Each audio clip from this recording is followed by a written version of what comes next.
Pues buenas tardes a todos, muchas gracias por uniros a los que nos estáis viendo, gracias a los que formáis parte, como siempre, del Club de Lectura de SFL. Yo normalmente como miembro más y coordinador de SFL Baleares, pero hoy estoy tomando yo el rol de presentador que otras veces tomaría Óscar y el propio Alejandro, porque tengo la fortuna de haber invitado y que haya querido venir y que esté con nosotros Santiago Calvo. Para quien no lo conozcáis, que parece casi ofensivo, ¿no?, que sea yo el que esté presentándole, cuando debería ser casi lo contrario. Santiago, si no lo conocéis, es uno de los economistas más brillantes que tenemos ahora mismo en España. Es un profesor de la Universidad de las Hespérides, es subdirector del Centro de Bruce Richardson, es una de las mentes más brillantes que he conocido jamás. Se encarga de análisis de políticas públicas allí en el Centro de Bruce Richardson, fue coautor del libro Que no te engañen y demás que vendrán. Es miembro del Juan de Mariana, en el cual hace muchas colaboraciones y trabajos, y muchos de los informes que están detrás, que no sabéis quién está, es él. Además de ser economista, es doctor en economía, y realmente es un ejemplo, al menos para los que estamos estudiando economía, un ejemplo a seguir, una inspiración constante. Y aunque todo eso es absolutamente increíble, para mí aún así es lo menos importante. Lo más importante es como persona. Es una persona encantadora, simpática, fantástica, súper divertida y una de las mejores personas que he conocido en mi vida y que tengo la fortuna de poder llamar amigo, así que muchísimas gracias por estar con nosotros, Santi. Muchas gracias a vosotros y muchas gracias por la presentación, Iván. Yo creo que con lo que acabas de decir ya podíamos terminar ahora mismo la sesión, cerrar esto y ya nos vamos, ¿no? Es broma, la verdad es que estoy encantado de estar aquí con vosotros y sobre todo en un evento, aunque sea digital, a través de una videollamada de Studios for Liberty, porque yo siempre diré que soy un producto de Studios for Liberty. Yo tuve el honor de coordinar Studios for Liberty en Galicia y buena parte de mi trayectoria no se explicaría sin mi pasado en Studios for Liberty, y que aunque sea pasado, porque ya no puedo ser miembro de Studios for Liberty dada mi situación ahora mismo como profesor de la Universidad de las Hespérides, pero aunque no lo sea, digamos que de jure, sí que lo seré siempre, de hecho, miembro de Studios for Liberty, así que muy agradecido de estar con vosotros y también por esta invitación para hablar de un auténtico obra monumental que es la de Socialismo de Mises. Muchísimas gracias. Pues cuando quieras, todos lo hemos leído, ya estamos en la última sesión, hemos recorrido todo el libro y ahora esperamos aprender mucho de ti, como siempre, así que tú llevas el peso ahora, ya sabes cómo. Adelante. Qué responsabilidad. No, yo lo que había pensado es un poco, pues en esta sesión, hablar del resumen de las ideas un poco claves, yo creo que del libro que podemos sacar, extraer, y después sí que tratar algunas cuestiones ya más centradas, relacionadas por qué falla el socialismo, por qué es un error el socialismo. Y después también me gustaría hablar, ahora que está tan de moda la inteligencia artificial, estas moderneces que diría el profesor Bastos, ¿no?, que pues muchos teóricos socialistas han aprovechado que ha aumentado la capacidad computacional para argumentar de que posiblemente, gracias a este avance computacional, que es posible en cierto modo la planificación central, ¿no? Porque ahora sí que tenemos esa capacidad para, pues, calcular precios de manera más eficiente, eficaz, etcétera. Entonces yo, pues, iba a estructurar un poco la charla así. Si en algún momento, pues, surge alguna duda, alguna pregunta, pues yo creo que lo interesante no es tanto lo que pueda decir yo, sino lo que después pueda surgir en relación a debate o réplica. Entonces, por empezar, yo creo que lo más relevante siempre a la hora de leer un libro, que a veces no se presta tanta atención o lo pasamos rápidamente porque queremos ya empezar en el capítulo 1, es leer el prólogo, la introducción que se puede hacer, porque nos da el contexto, ¿no?, de, bueno, pues cuándo se escribe este libro, por qué se escribe, se dan las motivaciones del autor, o quien haga el prólogo puede situar al autor. Bueno, pues en este caso yo creo que esto es importante, ¿no? ¿Por qué? Porque Mises al final escribe este libro a comienzos de la década de los 20 del siglo pasado y, claro, en esta década de los años 20, ¿qué tenemos? Pues tenemos un debate que está en plena efervescencia tras la Revolución Rusa. Y en este caso, Mises lo que pretende es demostrar que el socialismo, tiene es verdad, tiene cierto atractivo moral u utópico, que yo creo que no lo niega, pero que básicamente en esta obra lo que hace es decir que el socialismo económicamente es inviable y sociológicamente es destructivo. Es verdad que no, en este libro, en otras obras sí, pero en este libro no entra tanto en el plano ético, pero a mi juicio lo trata más desde el plano científico. Es decir, el resumen del libro, la pregunta de investigación, yo que soy investigador y me suelo hacer muchas preguntas de investigación, pues yo creo que aquí la pregunta de investigación de Mises es un poco de si puede funcionar una economía socialista, y a lo largo de la obra trata de responder, ¿no?, a esta pregunta. Entonces aquí yo creo que el núcleo del argumento, ya tratando de ver cuál es la respuesta de Mises, es la famosa imposibilidad del cálculo económico por parte del socialismo, ¿no? Yo creo que esa es la tesis central o el eje central del libro. Vosotros que lo habéis leído, que lo haya leído, yo creo que coincidimos plenamente. ¿Y en qué consiste esta idea de la tesis de la imposibilidad del cálculo económico? Pues un poco que en una economía de mercado, al final, los precios ¿de dónde surgen? De la interacción de miles de millones de interacciones entre personas, empresas, es decir, la interacción entre oferta y demanda y de bienes y factores productivos. Ahí es donde surgen los precios. En cambio, en una economía socialista, donde los medios de producción son propiedad del Estado, no va a haber precios de mercado, ni para el capital ni para los recursos productivos. Y claro, sin precios, nosotros no podemos saber qué usos de los recursos son más eficientes, qué es lo que se está demandando, ¿no? Entonces, no podemos hacer una asignación según la demanda que se está haciendo en ese momento por parte de la economía. Y por lo tanto, sin esa señal de los precios, que solo se produce, repito, en una economía capitalista, no en una economía socialista, no podemos hacer cálculo económico. No hay una asignación eficiente de los recursos y por lo tanto la economía acaba por destruirse. Podremos decir algo así de que al final donde no hay precios no puede haber cálculo económico, y donde no hay cálculo económico no puede haber una economía racional. Y yo creo que ese es el argumento principal del libro de Mises. Después ya si vosotros discrepáis, pues podéis decirlo libremente, que aquí también se puede surgir cierta interacción y señales que mejoran la conversación sobre el libro, pero al hacer la lectura del libro, que ya le he comentado a Iván que me lo había leído hace muchos años y ahora me lo he vuelto a releer y he vuelto a sacar más o menos esas mismas conclusiones que tenía ahí en la cabeza. Simplemente me he reconfirmado esas ideas, pero está bien repasar ciertos libros que lees, que al principio crees que vas a leer una vez en la vida y al final acabas leyendo más de una vez. Y este libro es bastante importante, ¿no? Entonces, yo diría que el socialismo no puede coordinar la producción. Es decir, digamos que un planificador no inteligente, por muy inteligente que sea, no puede decir que producir, porque si la señal del precio no puede asignar los recursos. Que al final, ¿qué es lo que quiere la gente? ¿Cómo sabemos qué es lo que quiere la gente? Bueno, en mi red local, a ver, una empresa sí que planifica. Evidentemente la planificación no es necesariamente algo malo, ¿no? Pero planificar toda una economía sin saber cómo está interactuando la demanda y la oferta, realmente es imposible. Y nadie tiene la información, toda la información que se está generando cada minuto, cada segundo en la economía. Una empresa planifica y puede errar, pero aprende ¿cómo? Pues obteniendo pérdidas. Y al final, si obtiene pérdidas, pues bajará los precios para tratar de vender esos excedentes.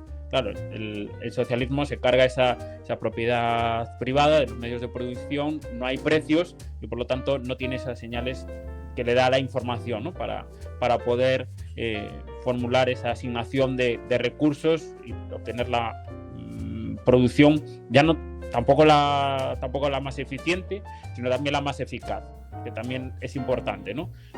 Yo entiendo por eficacia que al final lo que yo produzco, evidentemente mejor hacerlo por los menos costes posibles, pero que también sea demandada por los consumidores, ¿no?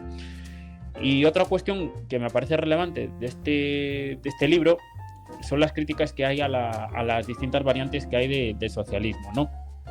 Porque es verdad, estamos hablando de socialismo puro, comunismo, que en este caso pues estamos hablando de la propiedad estatal completa de todos los medios de producción, pero también existe cierto socialismo de mercado o planificado parcialmente, ¿no? Podríamos distinguir esos dos tipos de socialismo, que digamos que sería aquí un intento de producir pues precios o competencia simulada, que yo creo que ese es ya el principal o el primer síntoma de que el socialismo no funciona, al menos entendido como socialismo puro, cuando se han tenido que inventar pues catálogos de precios o yéndose a Estados Unidos o otros países para ver cómo funcionaban los precios allí y tratar de introducirlo en economías de socialismo puro como fue la URSS, ¿no? Entonces eso ya es un síntoma de que, oye, pues el socialismo puro efectivamente sin cálculo económico no funciona y tiene que recurrir al cálculo económico a los precios de otras economías, que esto al final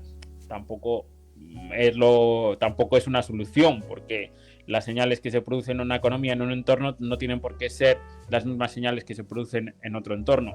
También hay heterogeneidad de los individuos, de preferencias, y por lo tanto lo que demandan en la URSS en aquel momento o en la actual Rusia, pues no tiene por qué ser la misma que se demanda pues aquí en España, y mismo dentro de España pues existen preferencias también heterogéneas, porque también la situación geográfica, cultural, etcétera, también influye, no solo también la perspectiva individual del individuo. Veo una mano levantada, no sé si la idea es que vayamos comentando a medida que voy. Sí, me importa algunos comentarios así, porque la verdad es que yo también me he quedado con ganas, así que Alejandro. En base a lo que estás diciendo, estoy reflexionando un poco y no tenemos nuestro antropólogo hoy, así que voy a yo meterme un poco en su disciplina y te voy a preguntar, o más que preguntar, ¿no? Un poco plantearlo para todo el que quiera comentarlo. El socialismo, aquí muchas veces en las reuniones, tanto de este libro como de los libros anteriores, siempre ha salido por ahí el tema del socialismo a pequeña escala, ¿no? Esas ciertas partes de la vida que tienen su pequeña parte de socialismo, como puede ser la familia, es el ejemplo típico.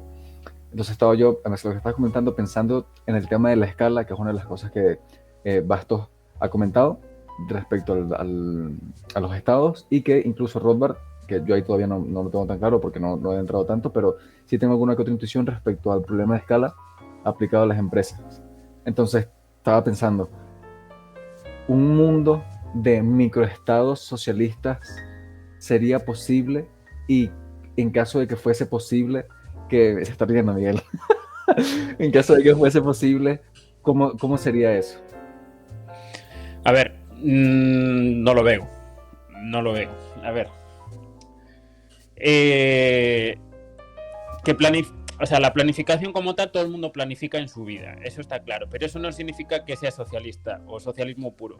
Al final el socialismo puro parte de una perspectiva desde arriba hacia abajo, de alguien que interviene y te dice o le dice a otro cómo debe producir o qué debe producir, pero no sale desde abajo hacia arriba, es decir, no sale desde las preferencias intrínsecas del individuo, claro. Entonces, al final, ¿quién es el consumidor último? ¿Quién maneja los factores en este caso los factores de producción? Pueden depender del planificador, que decide cómo se asignan, pero la idea es, al final, el sentido de la producción. En economía es para qué producimos. Vosotros, no sé si alguno de vosotros tiene alguna empresa, pero al final el objetivo de la empresa que es satisfacer demandas, preferencias, ¿no? Claro,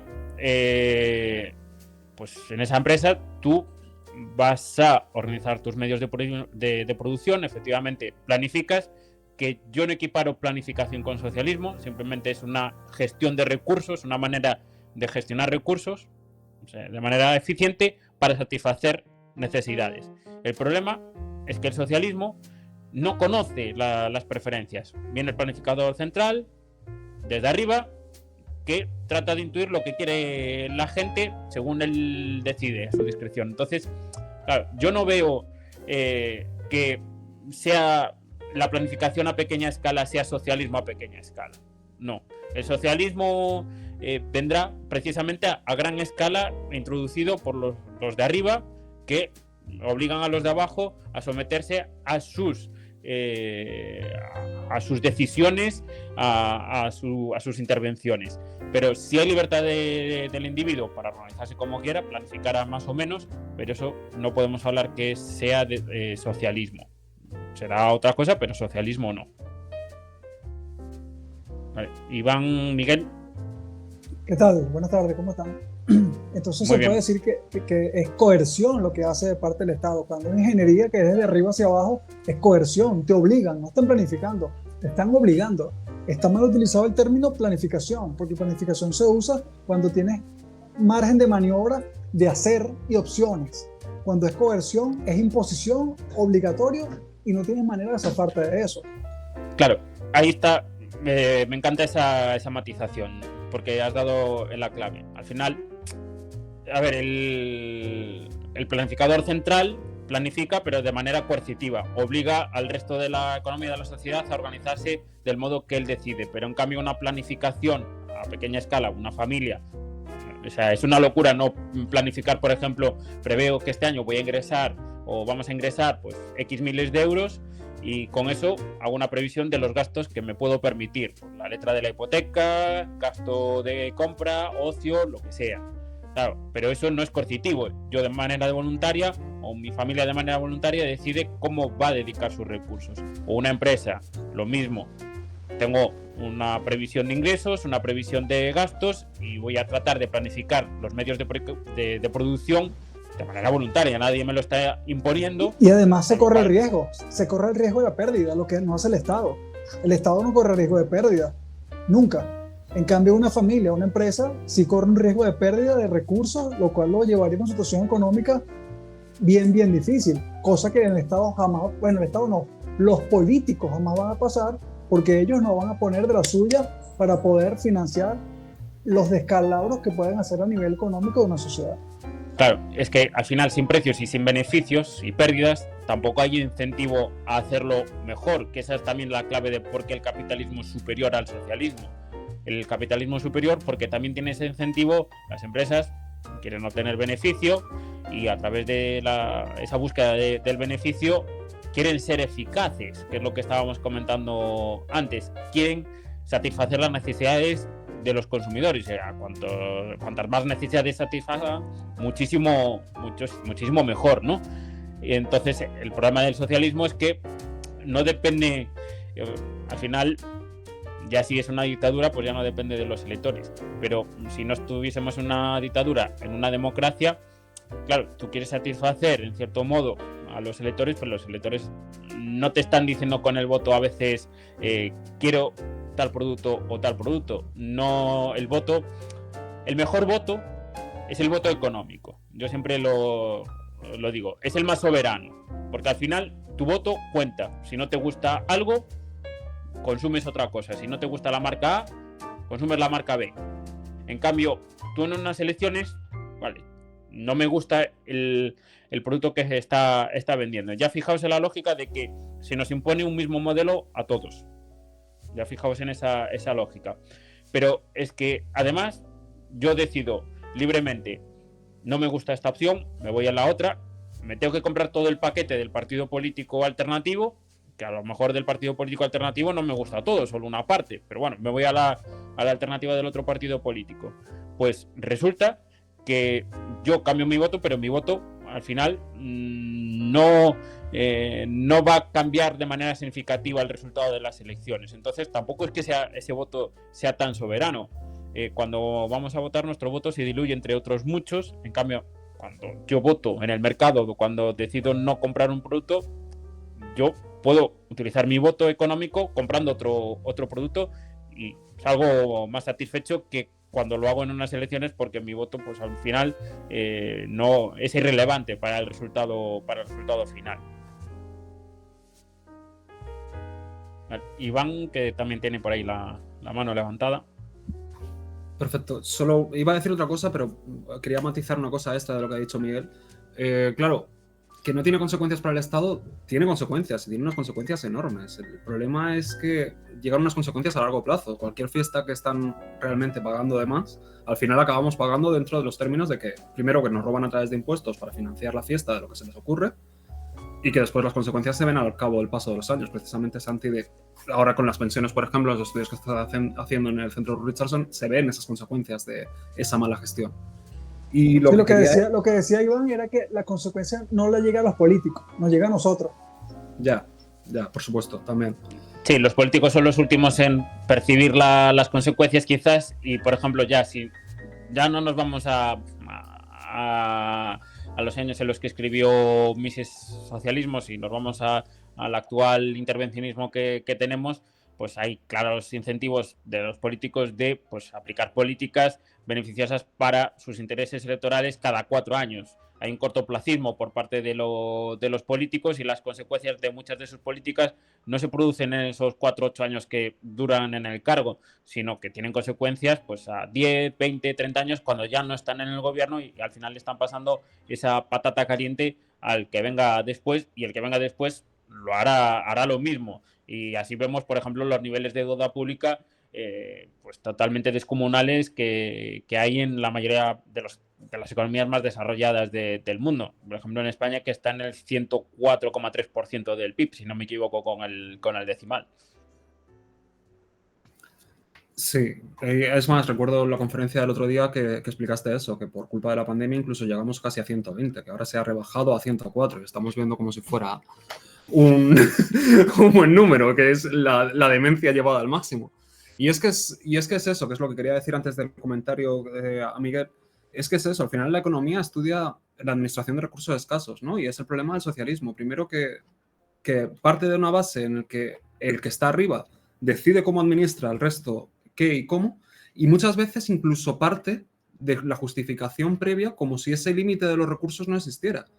Porque, claro, ya no es solo el hecho de que esté decidiendo por ti el qué y el cómo. El hecho tiene que decidir por ti porque no puede producir de todo, porque hay recursos limitados y se tienen que decidir exactamente hacia dónde se administra. Entonces ya no es solo una cuestión de que los precios sirvan como proxy para saber las preferencias, sino también para la propia gestión y la eficiencia y la eficacia, como estabas diciendo antes. Porque una subida bruta de un precio de un producto concreto indica precisamente una mayor necesidad y un incentivo extra a que los productores lo produzcan y busquen ese beneficio. Y eso precisamente lo elimina el socialismo. El socialismo no puede saber que Pikachu peluche extra está de moda y todos los niños lo quieren tener.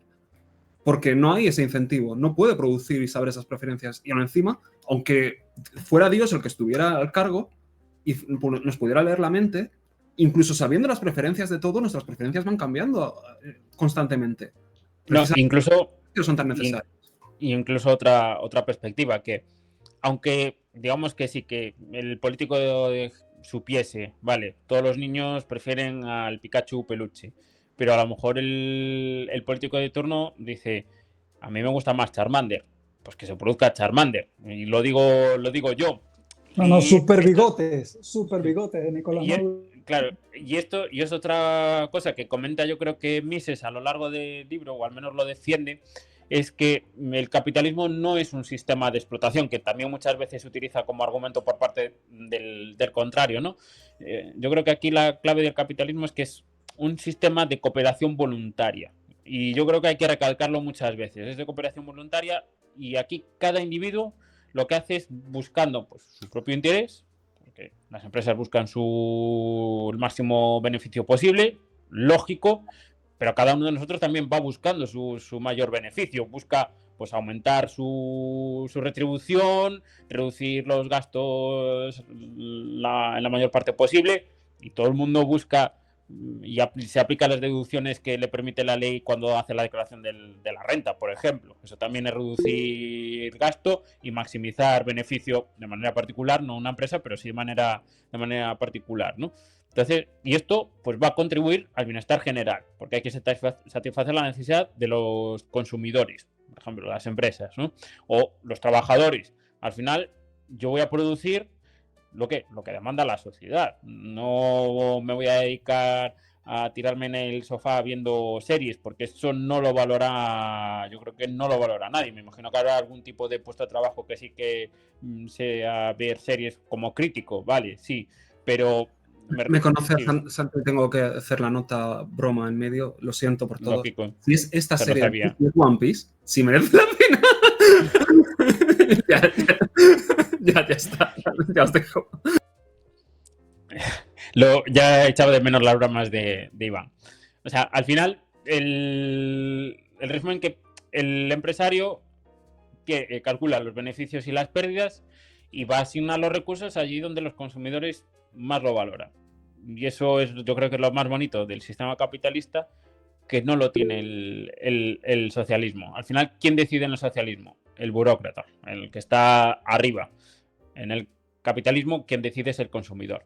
Y aquí la clave, por lo tanto, es la propiedad privada. Es el incentivo, es el que mantiene los incentivos alineados con la demanda de la sociedad y es, por decirlo así que quede muy entre comillas, muy tal, pero lo más social que hay es el capitalismo, no es el socialismo. Yo creo que eso queda claro, ¿no? Sí, Miguel.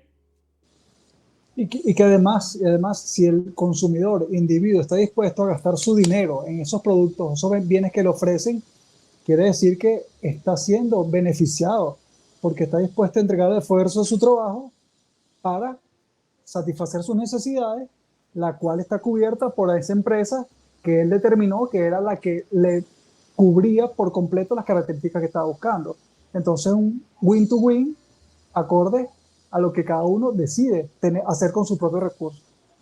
Claro, ahí está. Y en cambio, por ejemplo, en el socialismo, a mí me gusta mucho esto del socialismo, que promete justicia y etcétera, pero que al final lo que está haciendo es generar más bien servidumbre, ¿no? Porque al final te está exigiendo como autoridad el planificar todo y que tú tienes que obedecer lo que yo te diga. Yo no tengo capacidad de escaparme en una dictadura. Evidentemente, en los sistemas que tenemos ahora de, digamos, una economía social de mercado, en el que hay parte de mercado, parte socialista, bueno, puedo decir más o menos, pero bueno, fijaos, ahora la última ocurrencia del gobierno de subir las cuotas de los autónomos, pues hasta qué punto somos libres para nosotros poder organizar nuestros medios de producción, qué sistema societario utilizamos, si somos autónomos o sociedad limitada o lo que sea, eso pues restringe esa libertad en cierto modo. Entonces nos hace siervos de lo que decida el político de turno y repito, con el voto económico somos soberanos para decir, bueno, pues no me gusta el Fusti, pues me voy al Nestí, ¿no? Pues no sé si se puede decir marcas comerciales aquí. En cambio, yo pues digo, no me gusta cómo lo está haciendo el Partido Socialista, me voy al Partido Popular, pero digo, pues con ese voto probablemente no cambie el resultado final, no es significativo y a lo mejor del Partido Popular no me gusta Eso, ni el perdona 5% de lo que propone. Pero eso te iba a decir que la verdad es que no se nota mucho la diferencia, ¿no? Del voto entre PP y el PSOE. Allá para gustos colores. No me quería meter en luchas partidistas, pero ahí está claro que, a ver, lo bueno que tiene, que ya que estamos en Students for Liberty, ¿no? Que estáis en Students for Liberty, lo bonito que tiene la vida es ser libre e independiente. Ya si no eres independiente, pues acabas siendo siervo, ¿no? Incluso de las ideas. Si al final compras todo el paquete ideológico de un partido político, digo, pues yo no soy de los liberales que digo que no se puede votar, ¿vale? Aquí cada uno toma las decisiones que considere oportunas. Yo ha habido elecciones en las que he votado y otras en las que no. Dependiendo de si me convencía más o menos una opción y otras veces el voto es más defensivo que otra cosa, ¿no? Yo nunca he votado alegremente las veces que he votado, ¿vale? Lo puedo decir así libremente. Y también defiendo la opción de abstenerse, porque ningún partido me convence al 100%. Y yo creo que lo importante es no tanto comprar todo el paquete del partido político y defenderlo a muerte, sino poder hablar de, oye, pues esta propuesta del partido político X me gusta, ¿vale? Y que sale el partido político Y y también saca una idea, pues me gusta. Y poder criticar y alabar cualquier medida o propuesta que saquen los partidos políticos. Normalmente suele ser más crítica que alabanza, ¿no? a las propuestas. Pero lo más importante es ser libre, independiente y no siervo. Ni de un planificador central, ni de nadie en la vida en general, ni de partidos políticos, ni nada. Lo más importante, al final, la frase es libre para ser libre.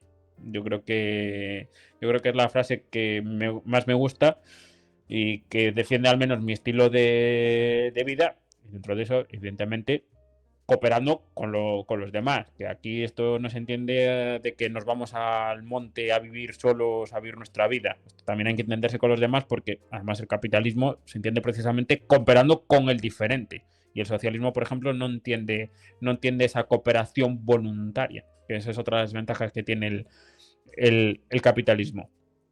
Y yo creo que un poco por ir terminando con estas ideas un poco generales del libro de socialismo de Mises, me gustaría comentar la idea de la praxeología, porque es verdad que la praxeología en este libro no se menciona de manera explícita, pero yo creo que sí que está implícita, ¿no? Yo creo. O sea, yo veo que aplica directamente este enfoque de la praxeología, que ya sabéis que es un poco esa ciencia de la acción humana, ¿vale? Porque yo creo que demuestra que al final, si se elimina la propiedad privada, el socialismo pues acaba destruyendo todas esas condiciones necesarias que, a mi juicio, necesitamos los individuos para actuar de manera racional dentro de un sistema económico. Entonces, si no tenemos precios de mercado, no podemos calcular, no podemos hacer un cálculo económico, pues aquí deja de existir pues ese planificador que no actúa en sentido praxeológico en búsqueda de sus intereses o satisfacer sus necesidades, y porque tampoco, o sea, no tendría los medios, ¿no?, para elegir entre fines alternativos. Entonces lo que hace es convertir por la economía un poco en un proceso, yo diría que irracional y coercitivo y de servidumbre. Yo creo que es lo que define al socialismo, al menos desde el punto de vista del que lo trabaja y escribe Mises. No sé si estáis de acuerdo. 100%. Vale, y entonces yo otra cosa de las que había pensado hablar, que nos quedan unos 20 minutos, yo creo que da tiempo de sobra, es sobre si tuviésemos que escoger pues 3-4 razones de por qué falla el socialismo, ¿no? Que al final pues estamos leyendo un libro sobre socialismo, estamos hablando de las ideas generales del libro, pero pues quiero un zasca, ¿no?, para el debate que tengan en Twitter, en un debate de la universidad. Pues yo creo que la primera idea de por qué falla el socialismo es por la abolición de la propiedad privada, de lo que venimos hablando, ¿no? No tenemos propiedad privada de los medios de producción y por lo tanto no tenemos sistema de precios. Y sin sistema de precios no podemos orientar nuestras decisiones hacia aquellos usos más valiosos para la sociedad. Ese es el primer argumento. Sin precios no sabemos qué debe producir la economía, y lo que debe producir la economía es aquello que demanda la sociedad. Por eso digo, el capitalismo es lo más social, el sistema más social que existe. Iván, tú no sé si habías levantado la mano. Tenía que aprovechar, me ha venido una broma a la cabeza y quería decirlo, que bueno, si queremos que el socialismo funcione y no nos queda otra que asimilar que tiene que haber un sistema de precios, lo que sí podemos incorporar es un dinero que da igual exactamente lo que imprimamos, porque sea el Estado el que realmente lo controle. Podríamos llamarlo teoría monetaria moderna y a partir de ahí ya tendremos recursos infinitos. Imprimimos dinero y ya está. Claro, que también es otra manera de... Y ojo, que lo que acabas de decir, que más allá de la broma, dificulta muchísimo la planificación y el cálculo económico, porque contamos con una moneda que está pervertida por los gobiernos. Se pervierte la moneda por el interés de los políticos, y eso que en cierto modo digo, técnicamente en las economías desarrolladas, Europa, Estados Unidos, más o menos, la Reserva Federal, el Banco Central Europeo, son independientes. pero hasta cierto punto. La política monetaria está supeditada a la política fiscal y la política fiscal la controla el político de turno. Entonces, claro, tenemos ahí una moneda que es la que nos permite pues planificar nuestro día a día, pero claro, lo hemos visto estos últimos años con una inflación descomunal nunca vista en las últimas décadas, y eso dificulta mucho, por ejemplo, a las familias o a las empresas el cómo organizan los recursos, porque tiene pues unos ahorros, un dinero, lo que sea, o porque decide comprar ciertos insumos una empresa y es un valor que cada día puede cambiar, y en este caso al alza. Entonces eso dificulta el hacer cierta previsión y cierto cálculo económico de cómo organizo mis recursos, mis medios de producción para satisfacer las necesidades de mis consumidores. Diego. Sí, perdón, solo como Bueno, comentario. sí. Perdona, pero como lo acabo de decir antes de que cambies de tema, es que solo desde el 2020 en M2 el dólar tuvo una expansión de un 40%. Y en teoría, con esa independencia que debería garantizar y tener como principal objetivo garantizar el valor del dólar. Ya con eso ya te dice el tipo de intervención que hay, a quien defiende cómo y por qué. Así que... Ojo, que a lo mejor digo algo impopular, pero que aumente la masa monetaria no es necesariamente malo. Lo que es necesariamente malo es que, claro, la masa monetaria, y ahí sí que vemos una intervención pura y dura, planificación central, la decide un organismo que es la banca central, porque quiere manipular el precio del dinero a su interés, con los objetivos que tenga, ya sea porque le domina la política fiscal o porque considera que hay un objetivo del nivel de precios que decide el gobernador del Banco Central de turno, ¿no? Claro, ahí vemos claramente esa planificación. Si surgiese de una demanda real de la población por tener más recursos líquidos en forma de billetes, monedas, depósitos a la vista, bueno, pues ahí te compro, sí. Pues está bien que crezca la masa monetaria porque hay demanda para ello. Pero claro, ¿cómo surge esa decisión? Por parte de una planificación central. 100%. O reserva fraccionaria, depende. Que estuvimos off the record debatiendo sobre el 100% y reserva fraccionaria, y por ahí viene el chiste. Para que veáis que no solo Iván es el de las bromas. Diego. Sí, él es peor casi. Bueno, pues yo voy a cambiar un poco de... Uy. Ah, no, sí, vale, no estoy muteado. Bien, bueno, primero saludarte, Santiago, otro gallego por aquí, también de Students for Liberty. Y yo quería cambiar, o sea, no cambiar el tema, pero volviendo a la pregunta de por qué el socialismo está destinado a fracasar, y yo quiero hacer un apunte o una breve nota, y es que ya en origen el socialismo está planificado, o sea, es una idea que surge de una persona, de un pequeño grupo de personas, socialistas utópicos, y luego ya Marx y los que vinieron posteriormente, pero o eres el mayor genio de la humanidad, y aún yo lo dudo de que alguien así pueda existir y crear un sistema económico de cero. Si nos vamos ya a Hayek, pues yo qué sé, el capitalismo es como el lenguaje, nadie se sienta y escribe una gramática de cero. Se espera que distintas comunidades desarrollen el lenguaje y luego ya puedes analizarlo. O sea, ni Adam Smith, ni Menger, ni nadie de la escuela austríaca crea el capitalismo. Pues en ese sentido el socialismo ya está destinado a fracasar porque es una idea que surge de una persona, de un grupo de personas, pero que no se enfrenta a la realidad, o sea, lo que hace es analizar ya sesgadamente la realidad y luego dar una respuesta. Entonces, como tal, no es una idea, o sea, intenta ser una especie de idea normativa en vez de positiva, pero que no aporta nada, porque ya está centralizada en origen. Sí, no. A ver, tienes parte de razón en el que, por ejemplo, un socialismo impuesto desde arriba, pues evidentemente ya parte de la idea de que está planificado, ideado por una persona, por definición, que quiere o se pondría en la parte de arriba superior de la escala de decisión o la toma de decisiones de, en este caso, los medios de producción. Vale.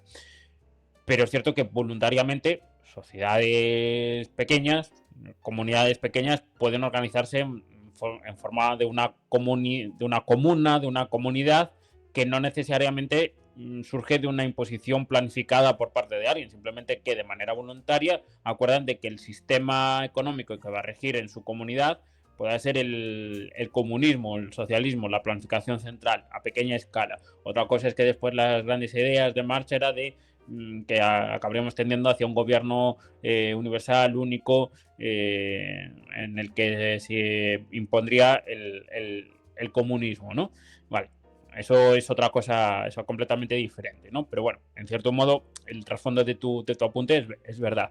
Al final el capitalismo surge desde abajo a arriba, y el socialismo también puede surgir desde abajo, ya digo, por organización de pequeñas comunidades, pero al final en la práctica lo que estamos viendo lo que hemos visto a lo largo de la historia es que el socialismo normalmente se ha impuesto desde arriba, no desde abajo. No ha surgido una demanda imperiosa de un gobierno socialista. De hecho, las grandes revoluciones contra monarcas, etcétera, a lo largo de la historia han sido revueltas fiscales, y eso ya dice mucho de que la gente al final lo que quiere es que la dejen en paz, no que le impongan más impuestos, más intervención, más servidumbre. La historia de la civilización demuestra que al final yo creo que las sociedades y los individuos han luchado más por la libertad que por ser siervos. Precisamente muchas veces han partido de ser siervos y han buscado esa libertad, ¿no? Muchos contextos históricos y fenómenos históricos.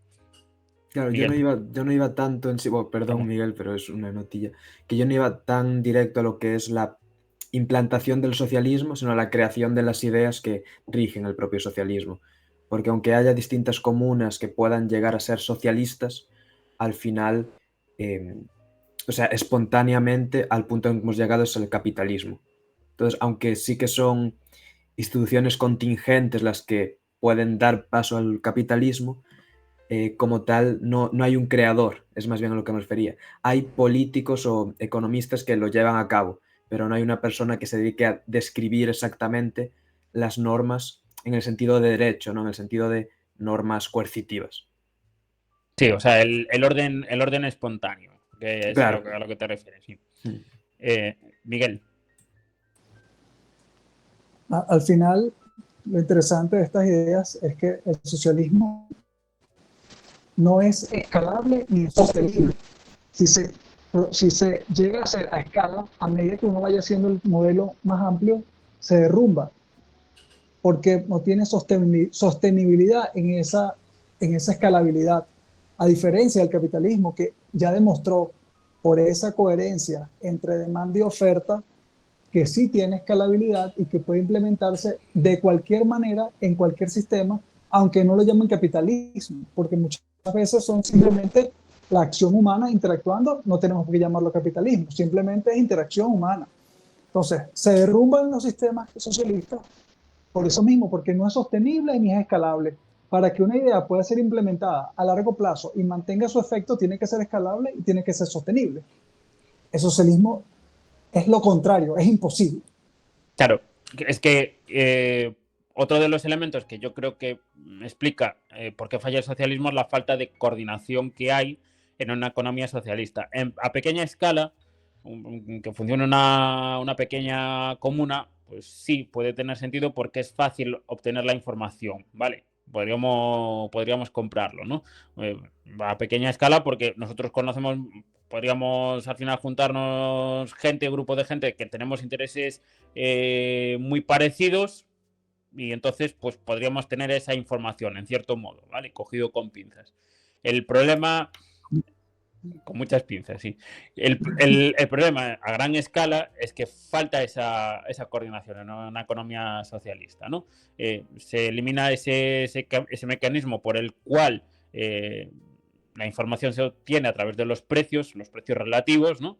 Y entonces, pues al final aquí, como los planificadores pues van a carecer de esa información necesaria para hacer una coordinación o sincronización entre producción, consumo e inversión, al final te cargas la economía. Y eso es también otra clave de que el socialismo a gran escala, como acabas de comentar, Miguel, efectivamente, pues tiene ese problema de coordinación. coordinar a un pequeño grupo de amigos, pues haz, por ejemplo, una cena familiar. Oye, voy a encargarme de planificar que cada uno de los miembros de la familia pues compre, pues tú compras los entrantes, tú la comida principal, yo el postre. Eso pues puede haber cierta coordinación porque sabemos que más o menos nuestros gustos son X. A una economía a gran escala, si precisamente lo que caracteriza a las personas es la heterogeneidad de preferencias, y ya no solo que es algo estático, porque lo que nos gusta hoy, mañana puede cambiar por completo. Iván a lo mejor mañana cambia la bandera, las dos banderas que tiene detrás por la bandera republicana, porque cada día pues está leyendo, se informa y cambia de preferencias. Los ojitos de Chávez, va a poner los ojitos de Chávez ahí atrás. También. Ya tú sabes. Solo una cosa, que lo que estabas diciendo aún así nos explicaría con la tragedia de los comunes, ¿no? Quiero decir, si ahora todos nos vamos aquí a comer y como nos coordinamos y somos todos amigos y tal, y empezamos todos a pedir el chuletón porque vamos a decidir compartir la cuenta, en comparación a la responsabilidad individual de que cada uno sepa que tiene que pagar lo suyo, suele cambiar también las preferencias también a la hora de elegir. Ese pequeño fallo de escala también falla en el propio socialismo. Incluso en otro ejemplo diferente, si montamos una comuna y, aunque no lo queramos decir, Taylor Swift acaba de sacar nuevo disco, sigue estando tan buena como siempre, o canta bien, tal, pero no queda muy bien decir que te gusta Taylor Swift. Nadie diría, no, ¿queréis comprar el disco de Taylor Swift? Nadie, no nos gusta eso. Y en cambio estaríamos igual en las esquinas bailando de Fate of Tele ahí tranquilamente, sin haberla casi escuchado y frustrándonos. Incluso en pequeña escala falla, porque no podemos expresar nuestras preferencias personales. Y el hecho de no depender del propio mercado y del sistema de precios hace que incluso si nos tenemos que coordinar con alguien que realmente intente saber nuestras preferencias, no tenemos por qué ser honestos con el que está coordinando esas preferencias, aunque ese fuera un supergestor capaz de realmente llevarlo a cabo. Entonces, creo que solo funciona en la mente de Marx, y aún así normal que solo funcionara porque tampoco trabajó nunca, el gran defensor de los trabajadores, así que... Claro, es que también ahí hay una distorsión de los incentivos, ¿no? Al final... volvemos a lo mismo, falta de propiedad privada, y entonces, pues, ¿cuál es el incentivo del que está produciendo? Pues agradar al planificador central de turno, pero no al consumidor, a ese consumidor soberano del que estábamos hablando. Entonces, claro, si el esfuerzo, ni el mérito, ni la innovación pues se acaban traduciendo pues en recompensa en forma de mayores beneficios, mayor salario, lo que sea, pues al final pues tenemos esa pérdida de eficiencia y de eficacia, y por lo tanto pues al final lo que nos da que el socialismo da lugar yo creo que a un sistema pues mediocre y estancado, que se habla mucho de la mediocridad, de la meritocracia ahora.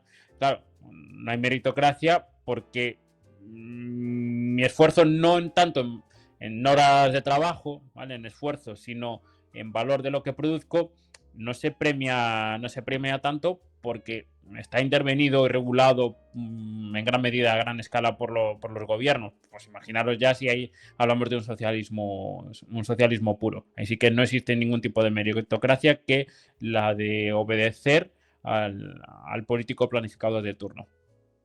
Sí, Diego.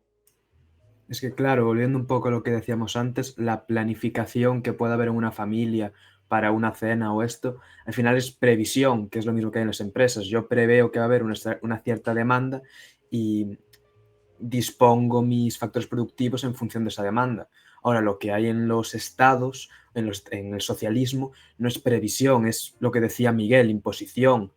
Yo produzco un litro de leche no porque tú quieras el litro de leche, porque voy a hacer que consumas el litro de leche que yo he producido. Bueno, una vaca, pero ¿me entendéis? Sí, al final, claro, ¿qué es lo que hay al planificador? Bueno, alguno se creerá, que lo habrá, que quiere el mayor bienestar y creerá que a través de esa planificación se puede alcanzar el mayor bienestar posible. Vale, eso lo podemos comprar. No vamos a asumir que tenga unos intereses espurios.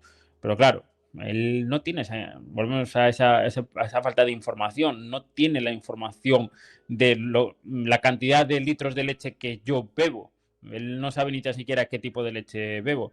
No voy a decir la marca por no hacer más publicidad, que ya hice publicidad de Fusti Nestí, pero por ejemplo yo no bebo leche normal porque me sienta mal, pero a lo mejor el planificador central no tiene ni idea. Dirá, pues que se produzca pues el 90% de leche normal, el 5% de desnatada y otro 5% pues bebidas vegetales. Sí, pero ¿por qué el 5% o el 90%? O sea, ¿cómo lo guiamos?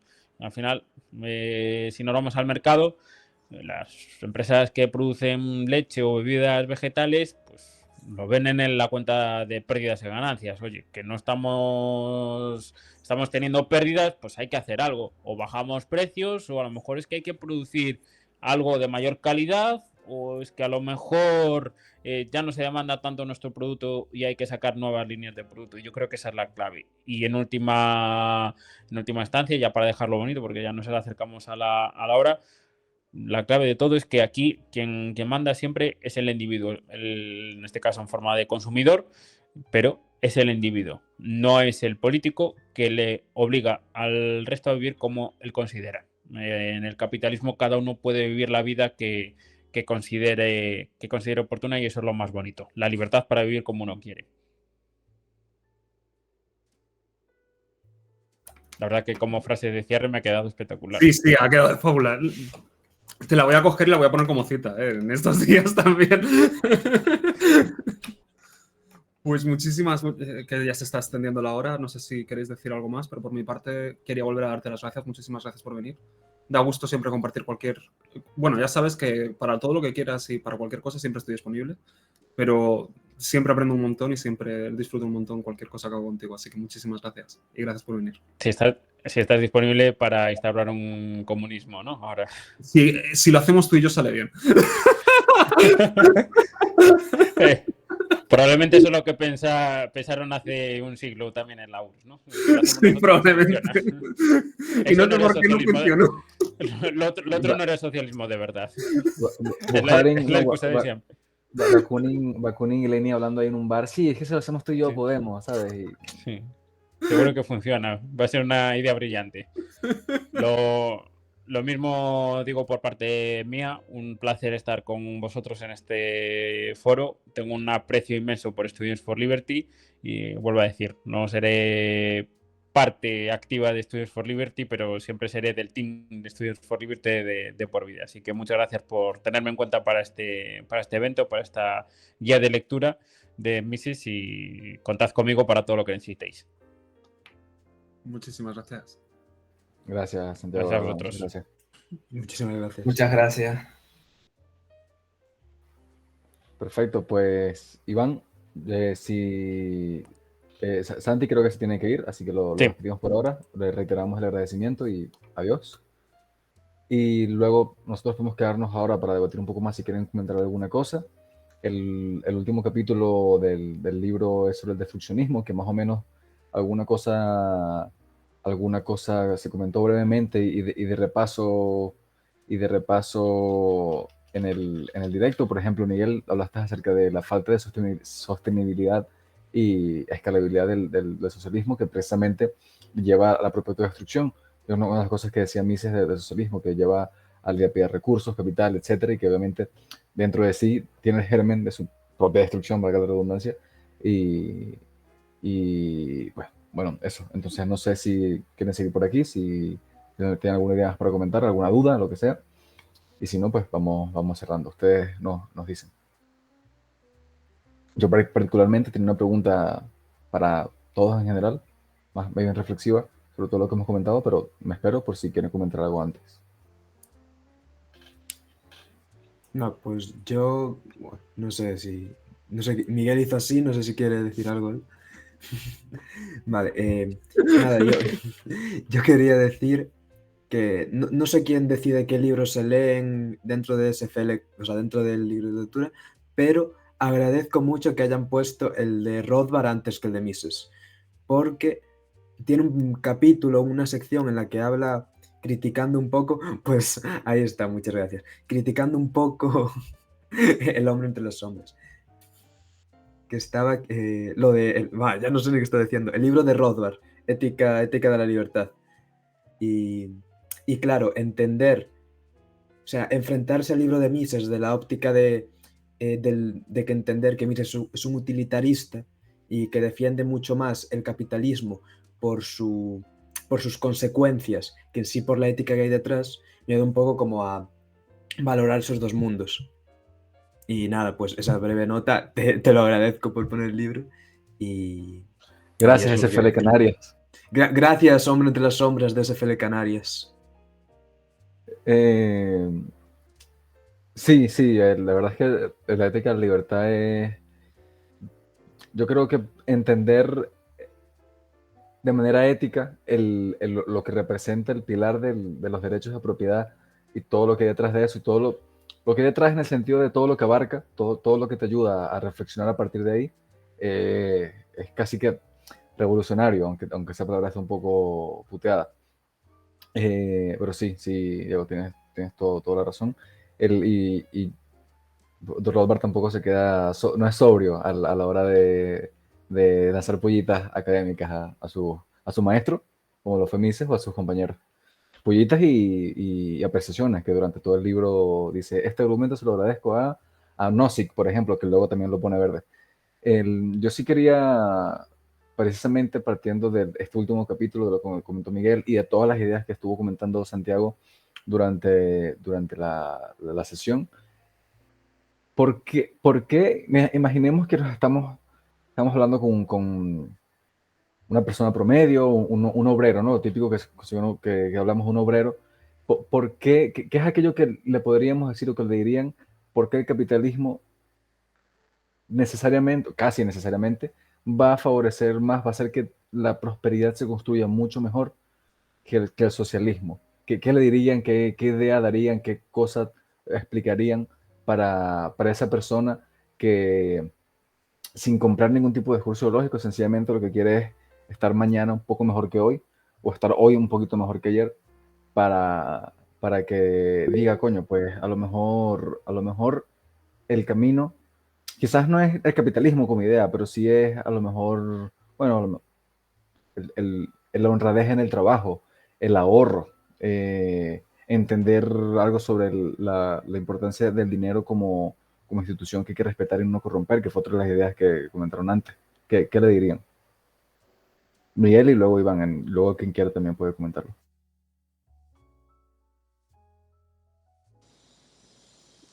Creo que lo primero que habría es que preguntarle cuáles son sus decisiones, en qué gasta su dinero, cómo invierte ese dinero, inversión no en el sentido capitalista del largo plazo para un retorno, en qué gasta su dinero, para entonces poder entender su acción humana, porque de eso se trata, las acciones humanas. Entonces, partiendo de en qué pone sus recursos, podemos entender qué valora él, cuáles son sus preferencias, porque al ser individuales, debemos conocer entonces cada una de las preferencias. Pero cuando quieras, ¿ya o esperamos? Ya estoy grabando, creo, ya estoy grabando, así que puedes hablar sin problema.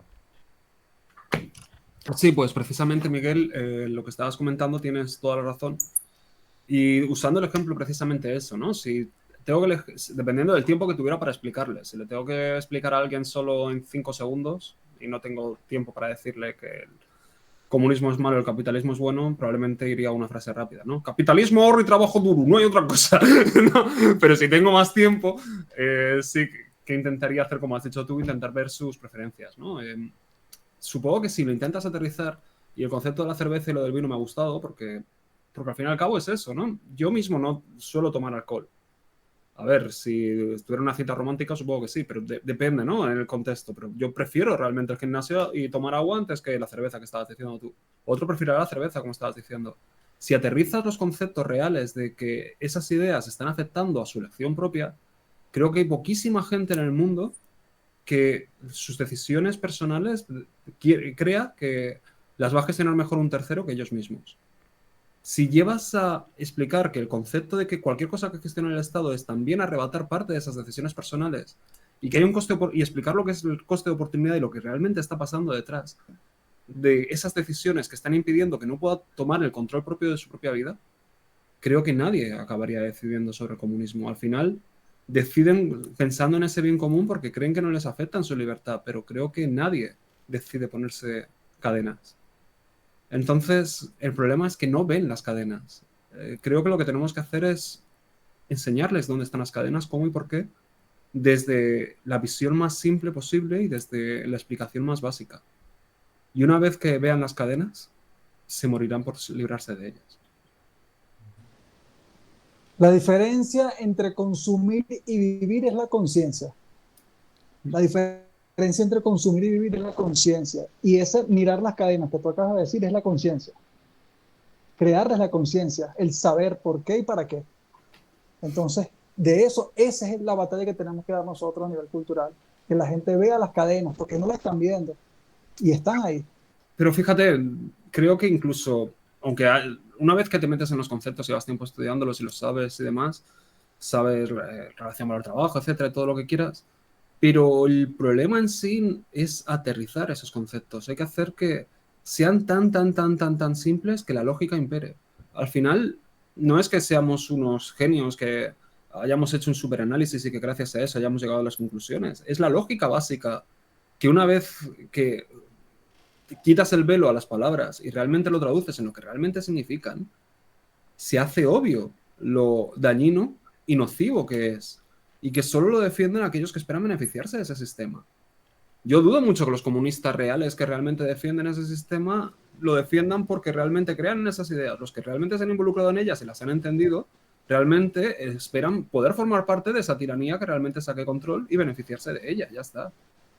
Porque si analizas las ideas de fondo y llegas a las conclusiones que tienen, nadie defendería ponerse cadenas, o al menos me cuesta muchísimo imaginarme eso.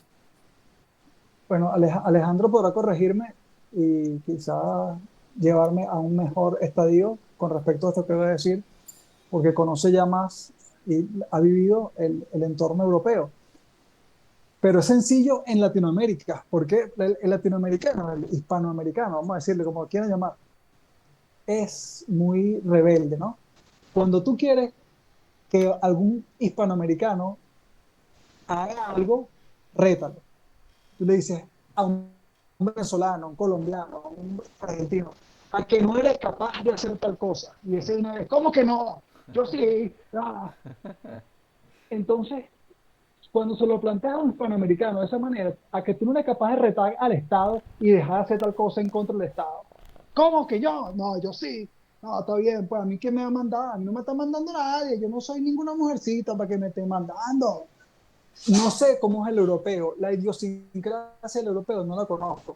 Por eso es que hay que conocer la idiosincrasia de la persona con la que se habla. No sé si el europeo será de esa manera, Alejandro, podrá decirme, ustedes podrán decirme, si también de esa manera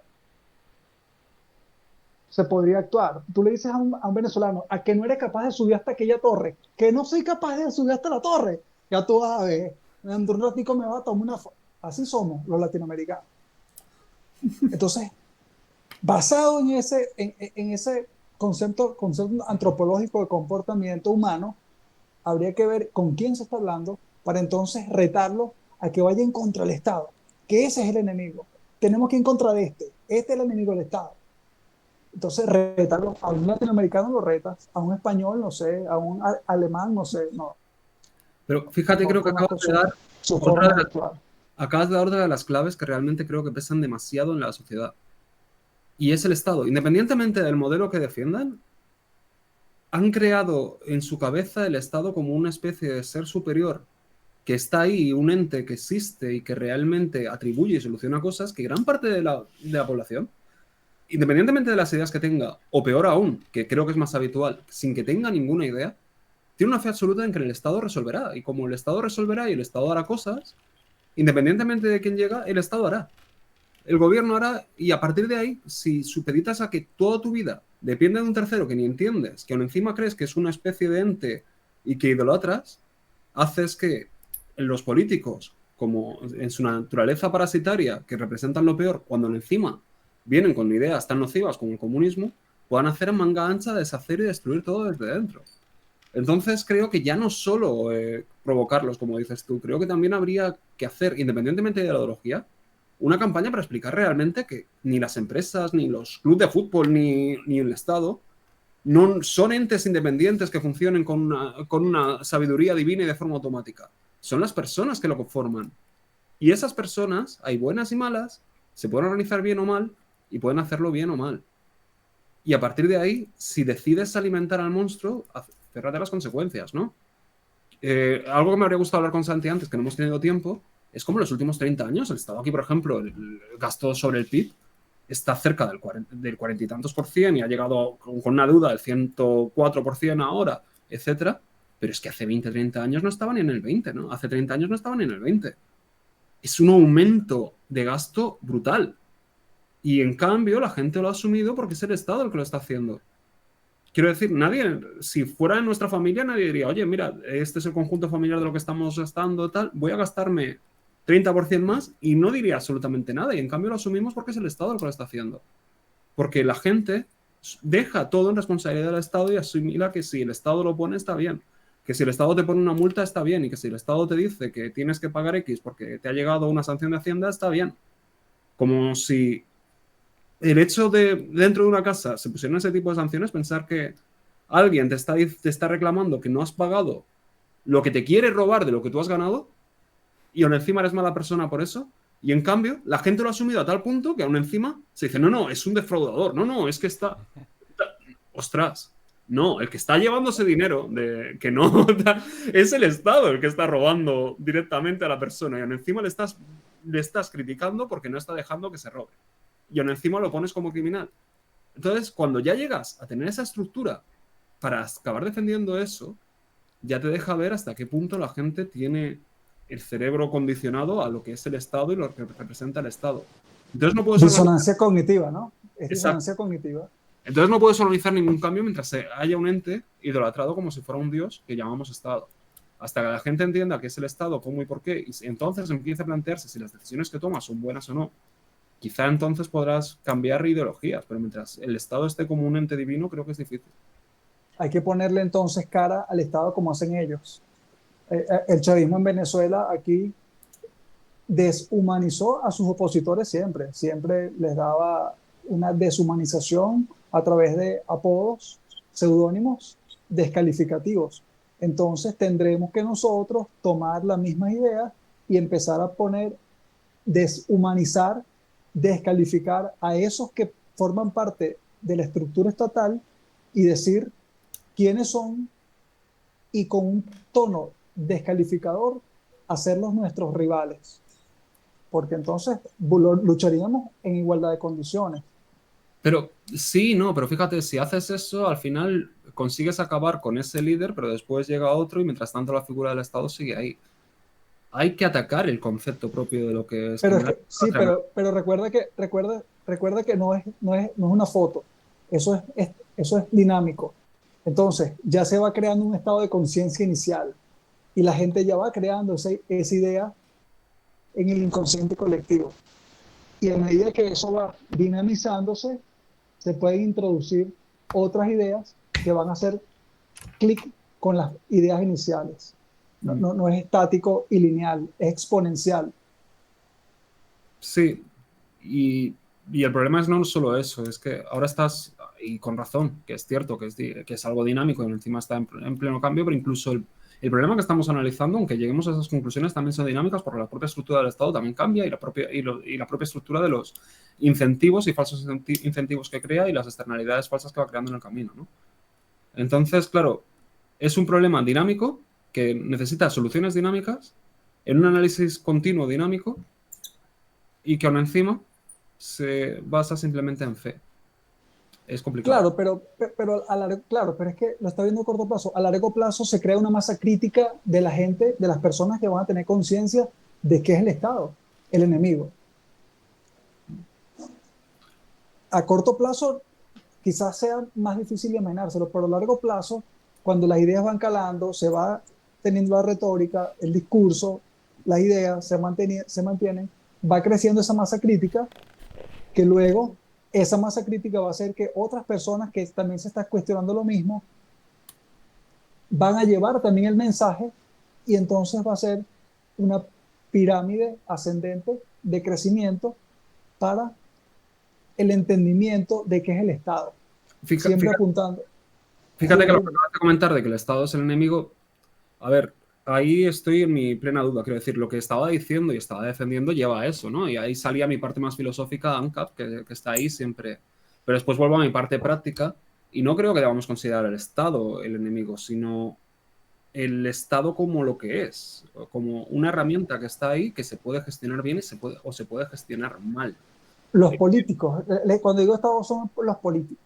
Quiero decir, si vuelvo a un enfoque más hayekiano y pienso simplemente en casi un enfoque práctico de minarquismo, por mucho que filosóficamente sea ANCA, un Estado que realmente la gente tenga conciencia de que es un mecanismo necesario porque no hemos encontrado uno mejor que sirva como mecanismo para las amenazas externas, para varios temas que son difíciles de solucionar, aunque Aymar ahora vendría y diría que sí, que es todo solucionable, pero algunos temas polémicos que sí que pueden llevar a conflictos que no podemos gestionar en el momento y que aún encima se basan en lo peor que existe, ¿no? En el robo, que al fin y al cabo el hecho de imponer el robo para financiar un bien común, que aún encima no estás diciendo que la gente decida, es horrible, pero eso no quita que independientemente de eso, ya que no tenemos una alternativa mejor por ahora, y al menos la gente es consciente de que el Estado es malo, es horrible, pero no es el enemigo en sí. El enemigo es, ya que es peligroso y tiene consecuencias y atrae a las peores personas, hagamos que ese potencial monstruo no crezca, no se vuelva tan peligroso como puede ser y no lo convirtamos precisamente en nuestra propia destrucción. Es decir, es como si estuviéramos gestionando una especie de dragón dentro de una sala, al menos intentemos que no coma más de la cuenta, que no se haga más fuerte y que las cadenas estén bien atadas dentro de lo que cabe. Aunque sea difícil. Es imposible, pero independientemente de eso, si partimos al menos de esa idea, porque si partimos de la idea de llevarlo a que hay que destruirlo, también nos podemos encontrar de morir de nuestro propio éxito, porque destruimos el Estado, que bien, nos hemos quedado sin ningún Estado, ahora vamos a hacer ANCAPIA y llega el Estado de al lado, nos invade y adiós. Entonces, hemos tenido éxito para fracasar. Entonces, como son dos problemáticas dinámicas que están ahí, intentemos ver cómo le sacamos el mejor partido a ellos. Si lo convertimos directamente en el monstruo, acabamos mal porque nos podemos morir de ese éxito. Creo que planteémoslo controlémoslo. Habría que ir por fases. Entonces habría que plantearse un sistema e ir por fases. Y no voy a nombrar fases en este momento porque no tengo ni la más mínima idea por dónde se puede empezar y sería una estupidez decirlo, pero entonces habría que estudiar los casos concretos y luego ir por fases desmontando lo más dañino o lo menos dañino de acuerdo a cada situación y luego ir implementándolo para poder llegar a un estadio que no será perfecto, pero sería lo mejor para la situación que se esté viviendo en cada lugar. Claro, fíjate, por ejemplo, Juan Ramón tiene un buen libro para ello, es un modelo liberal para España, que está muy bien. Ese es con Brown. Sí, sí. Entonces, claro, ahí es un ejemplo. Después llegarían otros y le dirían comunista. Un 5% es una burrada, ¿no? Depende siempre de la dinámica de que estés viendo, ¿no? Pero, claro, también están los riesgos asociados a ello. Es lo que a mí me estaba preocupando el otro día cuando estuve en el debate de Mario, o sea, las dos partes. Y tienes esa parte preocupante, ¿no? Les puse una pregunta difícil de contestar y también, cuando yo la hice, sabía que iba a ser difícil. Cuando les pregunté cómo te defendías de amenazas externas o de gestionar una pandemia o... Claro, preguntarlo es fácil, responder es lo complicado, ¿no? En el sentido de que... Mira, por ejemplo, con las vacunas, a mí me pareció horrible que se intentara imponer que la gente se vacunara. La responsabilidad creo que debe ser única y responsable de cada uno y se somete al riesgo de contagiarse, ya lo verán. Dentro de esas dinámicas, asumir que la gente es peligrosa por no vacunarse, porque quizá mi vacuna que me debería estar protegiendo no me protege lo suficiente porque tú no estás vacunado, era de las cosas de, ya dices, aquí la realidad está cambiando de sentido y no entiendo nada. Pero independientemente de eso, cada uno después debía asumir la responsabilidad de, mira, no me he vacunado, me contagio. Pero incluso gestionar eso en una ANCAPIA, gestionar esa vacunación, que sea efectiva, haber creado esos incentivos que quizá no había porque no había esa demanda, ya que aún no se había creado realmente una solución que fuera demostrada efectiva, más cuando se empezó a incorporar cuando uno estaba en fase 3. Quiero decir, eso sería muy complicado de llevar a término en un país como ANCAPIA. Claro, después te podría llegar otro diciendo, no, pero como otros países realmente estarían... El libro. El libro. A eso me refería. Si pensáis que Bastos ya le fluyen las ideas una locura cuando hace charlas, cuando está en clase no tiene sentido. O sea, el otro día dijo que había mujeres en la universidad porque los lavadores tenían botones. O sea, ese es el punto. Dios, es que venid un día que total le dices, puedo pasar a tu clase, que yo soy de economía, él da en ciencias políticas y os deja pasar. Es una experiencia. Pero bueno, perdón, seguid con, No te preocupes. con la cosilla. Todo lo contrario, escuchar a Miguel Sebastián también en Verano Alto, por ejemplo, y tal, es genial. Así que... Y son puntos así que, aunque suena muy machista, no es en el sentido machista, él lo está diciendo en el sentido de lo que representa el progreso en sí, de que gracias a la acumulación de capital ha llegado a que las estructuras antiguas, que de por sí eran horribles, hayan cambiado patrones y hayan permitido liberar el tiempo a la gente y ser más productivos. Y es cierto que tal como estaba la sociedad antes, independientemente de que consideremos bueno o no, es cierto que en el pasado, hace 100 y pico años, 200, había unas claras diferencias entre las funciones que hacía el hombre y la mujer, y probablemente eso habría limitado mucho cómo se seguía desarrollando cada una de las funciones. Y a nosotros también, quiero decir, estamos aquí en un debate hablando de liberalismo y no estamos sembrando patatas gracias al progreso. Claro, pero imagínate llegar a, yo que sé, a una clase de tercero de ciencias políticas, asignatura políticas públicas, que la dé un anarcocapitalista y te suelte esto de primera frase. Gurú. Claro.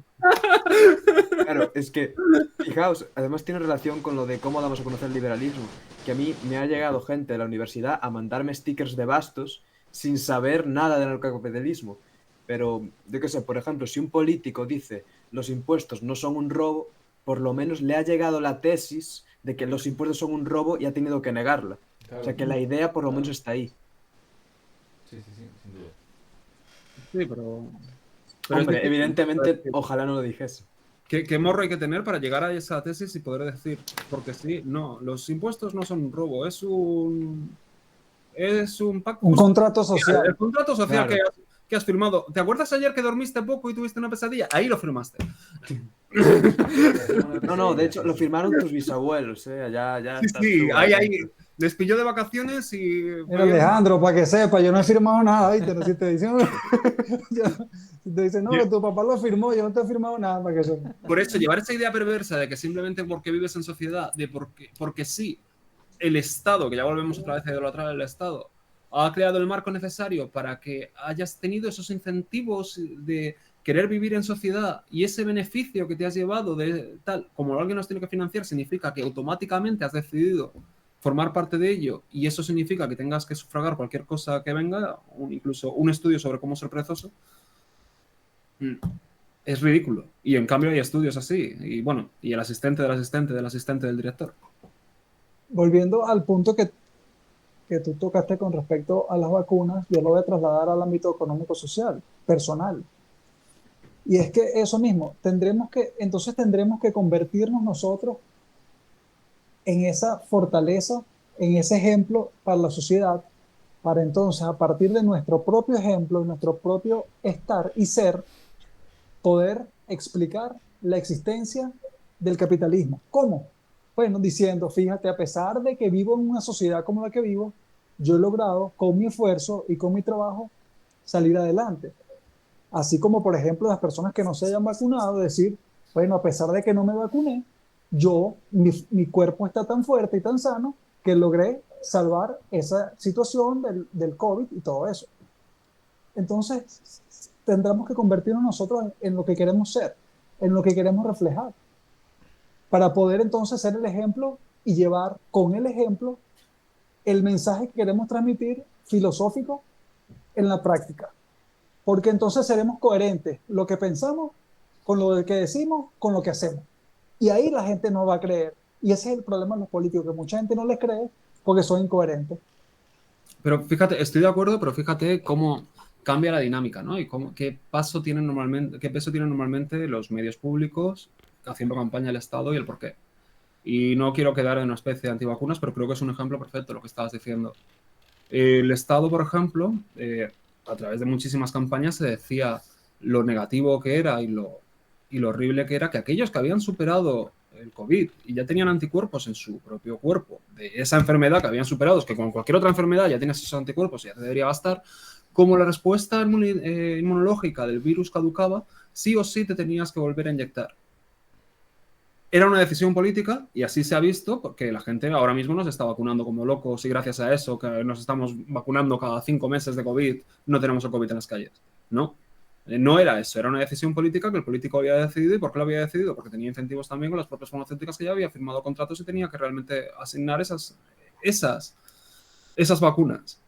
Entonces, claro, ahí volvemos otra vez a que incluso el Estado ese pequeño que se encargase de las vacunas volvería a tener incentivos también para realmente cumplir con su función para no tener que obligar. Es un límite muy difícil, por eso ya no es el tamaño del Estado, y no creo que sea solo la responsabilidad de cómo se gestiona ese patrimonio, es sino hasta qué punto dejamos que la responsabilidad individual de cada uno pueda llegar a interferir el Estado.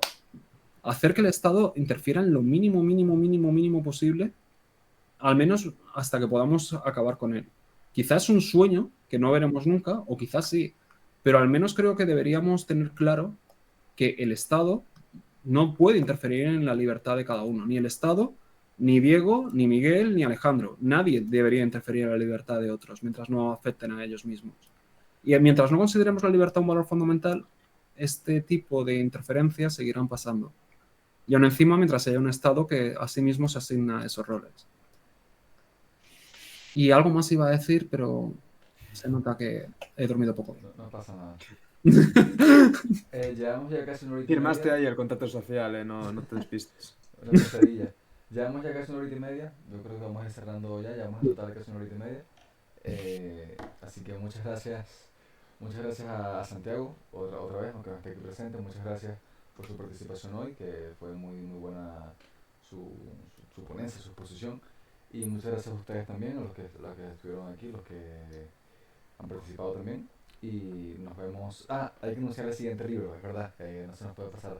El siguiente libro va a ser, el redoble, que no sean los redobles, el manifiesto comunista. Para que sepan. Creo que ya no es sorpresa, creo que ya está avisado, pero va a ser el manifiesto comunista de Marx y Engels. Creo que empezamos este lunes ya, me parece. Hay que ya publicarlo y todo, pero creo que vamos a dividirlo en 2 sesiones y quizás traemos aquí a algún que otro invitado para debatir sobre el libro y las ideas que se exponen. 2 sesiones y el manifiesto comunista, creo que son 100 y poco páginas. Iván. Como idea extra, podríamos traer a algún dirigente político de algún país exitoso socialista. Seguro que María Corina Machado. Se puede, yo creo que se puede, María Corina Machado. Eso, manifiesto comunista, 2 sesiones, algún invitado. Luego de eso pasamos directamente a La fatal arrogancia de Hayek, que ese sí ya estaba anunciado. Y pueden ir leyendo a gusto lo que quieran, sin problema. Muchas gracias a también los televidentes, los internautas que están viendo por ahí, que verán en el futuro. Esto es SFL Canarias, SFL Baleares y creo que SFL Galicia, no estoy seguro, Diego, corrígeme. ¿Estás silenciado? Estoy en el grupo de WhatsApp, pero como aún no hemos hecho nada, No creo pasa que nada, no soy miembro de facto. Y muchas gracias a Diego, a Víctor y a Emilio por participar. Muchas gracias, Iván, también por el ser el anfitrión en esta sesión con SFL Baleares. Y nada más, muchas gracias a todos. Despido ya, o sea, cierro ya y buenas noches. Buenas noches. Buenas Buenas